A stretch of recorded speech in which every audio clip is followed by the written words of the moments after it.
This is Autogefühl with Thomas and the new Mercedes GLS, the all-new generation. Exterior and interior with two different cars here today from the New York Auto Show. Different color and also different interior trims, very exciting. What does this new GLS have to offer? What is it different to the GLE that was already existing? Both are, by the way, built in the US, and we'll dig deeper into the details right now. Let's go.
The front somewhat keeps the old styling of the predecessor model, especially with those horizontal fins right there, but it looks even a little bit stronger and higher, more upright.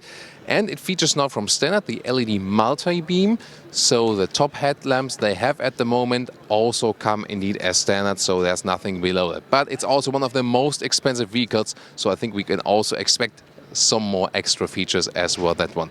Also take a look at the other color we've shown you also in the intro. Which one do you like best from those? Of course, there will also be a little bit more screaming out colors available, but mostly this car will be sold in colors like those. Not too easy to get a clear shot here on the motor show. 5 meters 20 or 205 inches is the length. That's about 8 centimeters longer than the predecessor, or 3 inches longer than the predecessor, or 28 centimeters longer than the GLE, or 11 inches longer than the GLE. So indeed substantially longer than the GLE sibling. And those ones here are 23-inch wheels. That's crazy, right? So I'm not sure where this is going to stop at some point. I think the silver paint here is beautiful as long as it's clean. Here also you can see the wheel arches are painted in the vehicle color. You can go for that one, or also then for a black crossover look. Then the side step, this one here is also possible. You know, for getting inside it might be helpful. It also looks somewhat fancy. But then for other situations, it's maybe, you know, blocking or also catching dirt. It's again a matter of preference. Here the frames are in black right there. You see a really upright design right here. But then here, this rear here is forming some shoulders, a little bit inclining. And this is totally okay from side profile. From the rear, you will soon see it looks a little bit strange. So what do you think so far about the new design? Just to give you another perspective how large this wheel is actually. And when I'm sitting so close to the suspension, let's talk about it, because it comes standard with an air suspension, of course on both axles, and optional you get this e-active body control. We've shown that in the Mercedes GLE driving review. You should check that out, because that one is interesting. It's basically something that comes on top of the air suspension, and then you can lean inside the corners. That's very interesting too. You reduce the G-forces, and a little bit like a motorcycle, you know. So reducing G-force for the inside passengers. It feels a little bit weird, but also somehow cool. And it will also work for off-road use, because it can basically, you know, go up and down, a little bit lowrider style, and then get you out of a sand, for example. So interesting, and we also had a demonstration for that in the GLE review. Do you guys see what I mean with the design here? It's the same with the BMW X7. So the upper part here of the rear body is a little bit slimmer than the lower part, and that looks a little bit weird to me. Or am I the only one? Please your take on that in the comments. However, here in the lower area, due to the more horizontally drawn tail lamps and this new design LED, it looks more modern than the predecessor in this case. Those ones here are just beauty tips, real exhaust on the inside. And I already want to mention one of the funny new features, and that is the car wash function. So this car will come optional with the car wash function, that when you activate it, it will basically set up the car for a car wash. That means, for example, fold in the mirrors, deactivate the rain sensors for the wipers that they don't start when being in the car wash, close all windows, close the panoramic roof. You know, when with the open panoramic roof in this car wash, that could be funny. So it's a very interesting function, and then the car can be gone into the car wash, and when it actually goes out again, it resets everything and goes back to the normal position. So that's very interesting. So, you know, the mirrors fold out again. So interesting function that gives you some more luxury and of course some more safety also for keeping dry inside the car wash. Wow, that's a heavy hood. Good that we have strong hydraulic dampers to put it all up. And then there is even some carbon fiber right here to stiffen this whole area. So, and then you have different choices right here. So this is the GLS 580, 4-liter V8 with 488 horsepower. But you also get the GLS 450, 3-liter inline 6 with 367 horsepower. And all the petrol engines right here, they will be mild hybrid, so getting with 48-volt board net, of course, all for the electronic functions also. And then also this sailing function will be increased, that you can get some more fuel efficiency. Will this work? We will find out for you when we drive this car very soon. And if we think out of the American box here on the New York Auto Show, for Europe, especially also for Germany, there will still be the diesels, either the 350D, that will then 3-liter inline 6-cylinder with 286 horsepower, or a 400D, the same base engine, but just with a little bit more horsepower than 330 horsepower. Let's get inside. First of all, door closing sound. That's pretty solid, like that. Then article leatherette cover right here at the inside of the doors, also here. Then there's a matte wood inlet, different styles available. Together with the Burmester sound system, here in the bigger models, it delivers a very good sound quality. Also big door pockets right there.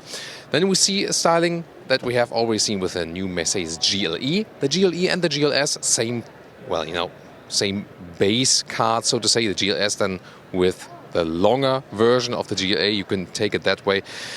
Beautiful with the steering wheel. It also features a wood we haven't seen for a long time now with the manufacturer. It's somehow classic, but somehow also classic in a way, you know, to be classic elegant. I really like that, and why not putting it? However, they do not find any future solutions for the seat surfaces here. Mercedes is usually leading among with Tesla to offer non-animal skin seat surfaces, but here they are all animal skin. I think it's a mix, like outside would be article leatherette, inside, but this one then is animal origin. Only available here for the GLS. There's no alternative. That's of course lacking of future-proof sustainability. Then at the steering wheel, we also set the Distronic cruise control on the left side and the volume on the right side. And you can see more of this wooden inlets right here. And they also have this matte finish. I really like it. You can hear that even. And now let's get inside, and I just have to praise again this wooden steering wheel. I know it's somehow old school, and you know, with some car features I'm a little bit old school too. With some I like, you know, modern stuff like the voice activation. That's pretty cool. Reminds me of a Jaguar XJ, who also had this wood in it, and here I think it's even more special because it also has a matte surface here and not this glossy wood surface, because when it's glossy it's no wood anyway, so it's not as matte as the inlets right there, but also not totally shiny, so pretty cool thing. Then the seating position, that is quite the same as in the GLE in the front, upright, command position. However, both GLE and GLS have a big cockpit right here, so you have this very high hood, so you cannot see that well to the front, at least when you have the seat in a lower position, and I usually have that because, you know, I still have some headroom left here with 1.86 m or 6'1". However, this still has the panoramic roof that always is costing you some of the headroom. But still, very comfortable seating position, good for a long-term drive. But recently now also the BMW Group got some competition in the race with the X7, now also one of the main competitors from the GLS. So far the GLS was, quite lone in that field. The seat will control at the inside of the doors, therefore you have nothing right here. It's pretty handy when you're sitting inside and then you actually know what to do. And for example, I've already lengthened the lower seating surface here. So, a lot of money for this vehicle, but at least we have a lot of standard features. So this dual screen setup, 2x 12.3 inch, comes as standard equipment. Article leatherette cover here right there, also with soft touch. Then those vents are carried over from the GLE as well. And I love this matte wood styling right here. That's beautiful, and also doesn't leave any fingerprints, for example, another advantage. We have a clicking, a nice clicking sound here for the temperature, like this. And so you can also easily access it while driving. Left side instruments can be controlled with the left thumb, for example. Right side screen can be controlled with the right thumb if the car is properly ignited. You can also use this touchscreen like this, and it's really large and very well to see.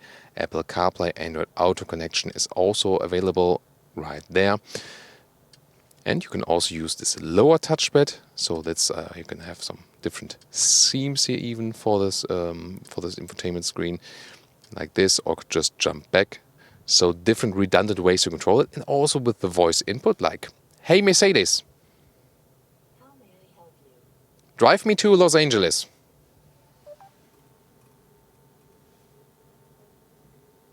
Please select an entry. So, oh, there. Los Angeles, California, of course.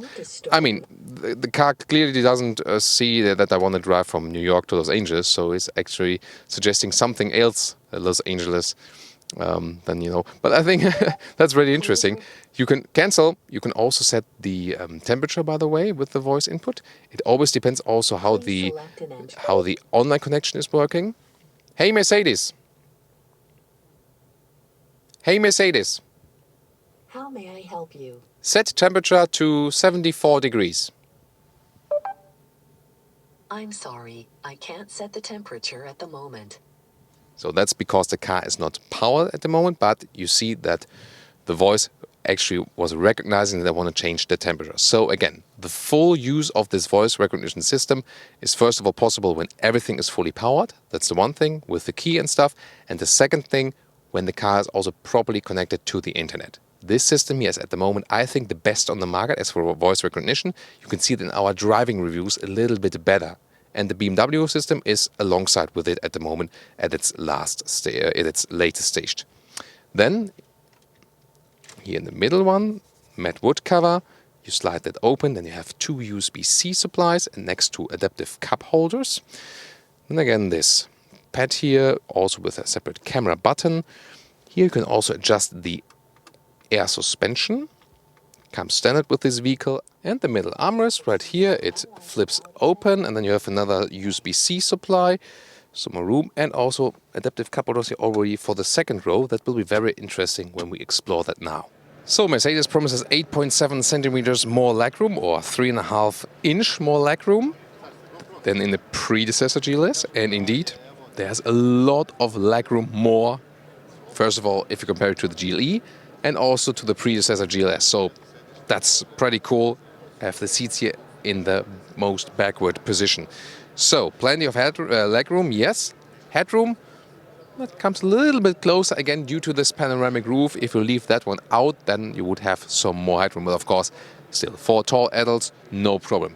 This is also the captain's seat setup, so I have some room in the middle part here, and it's actually quite cozy to sit here and have some more room. But now comes the catch of this vehicle. This one here, same one with the GLE. It had more legroom than, for example, the BMW X5. But you might see that on camera already here. Those seats here, no matter if it's the bench or if it's the captain's seat, they fall a little bit backward. And that's not good for your pelvis position. It's not so comfortable on the long-term run. I think that's a mistake, especially with the captain seats. For example, in the X7, the bench is more practical because it can fold flat. Then you have the captain's seat, for example.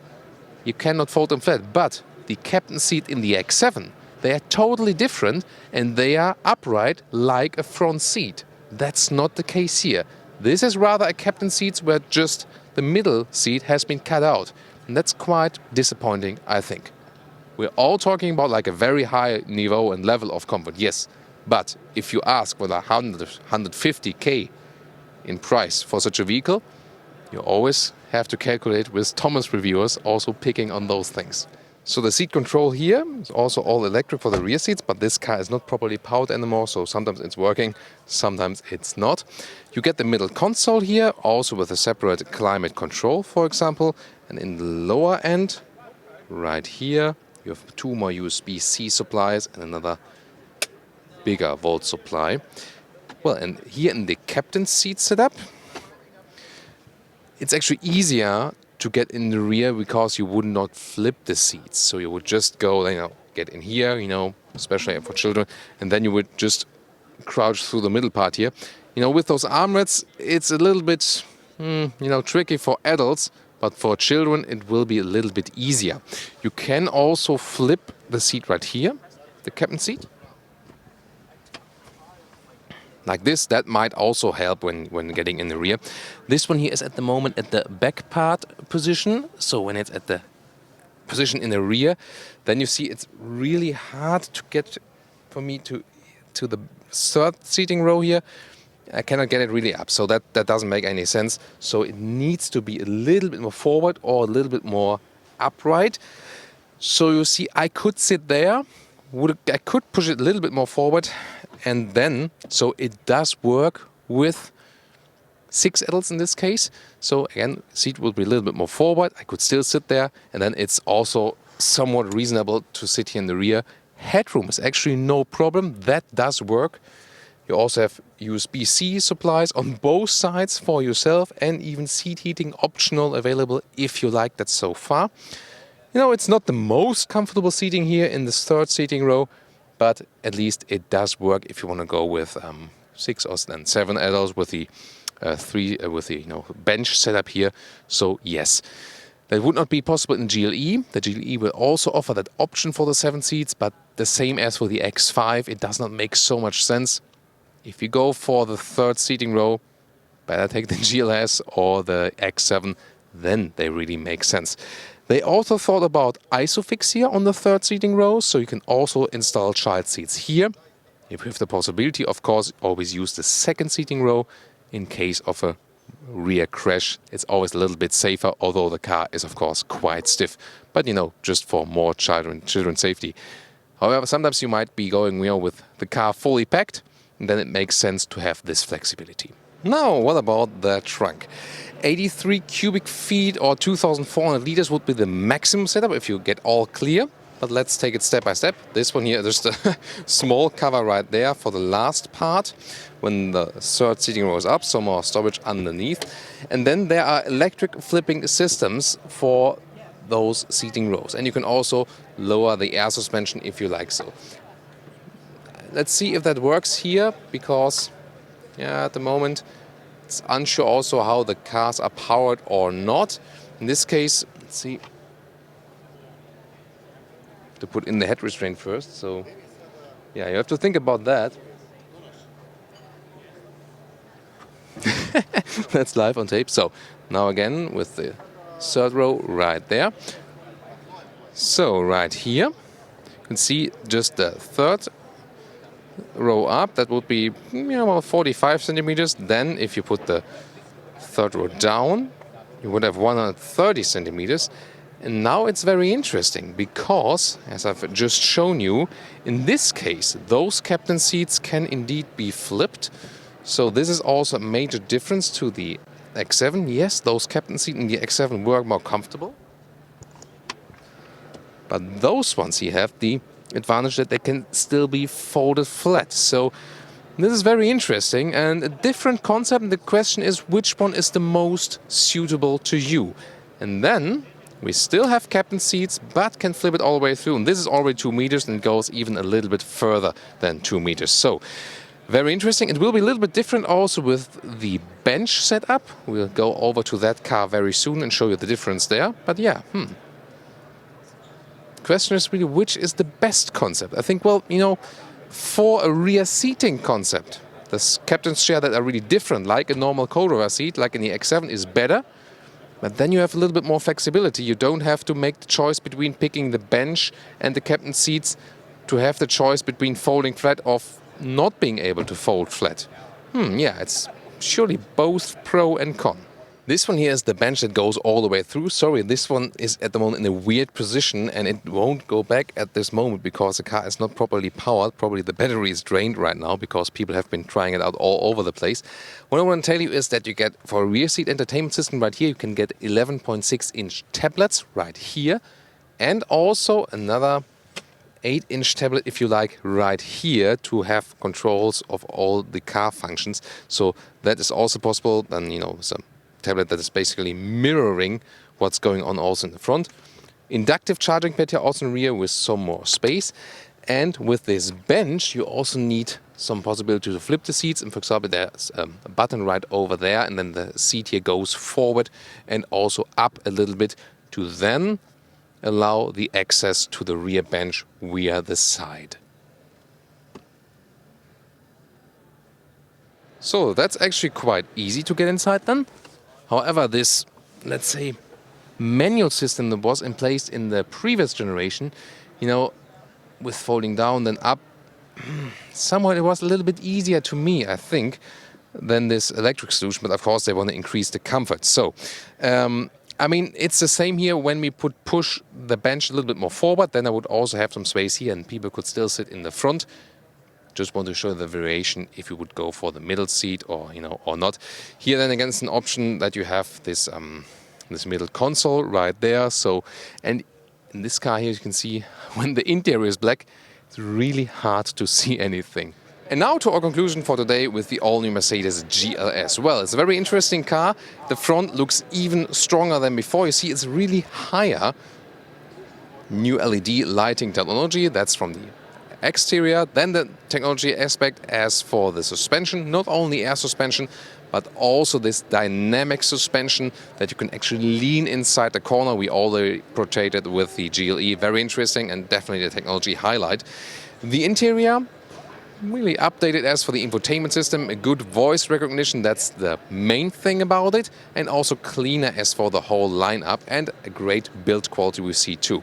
Sadly lacking any alternatives to animal skin, which is quite unusual for Mercedes.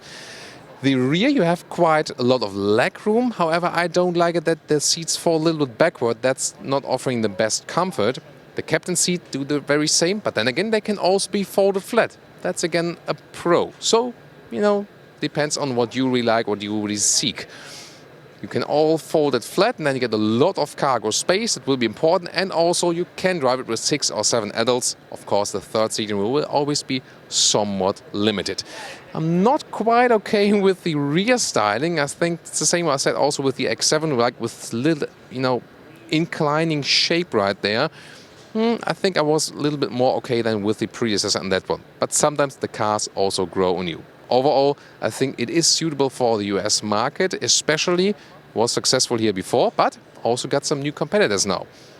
What do you think? Also watch our driving review of the X7, and soon we will also take this one here, the new generation, out for a spin.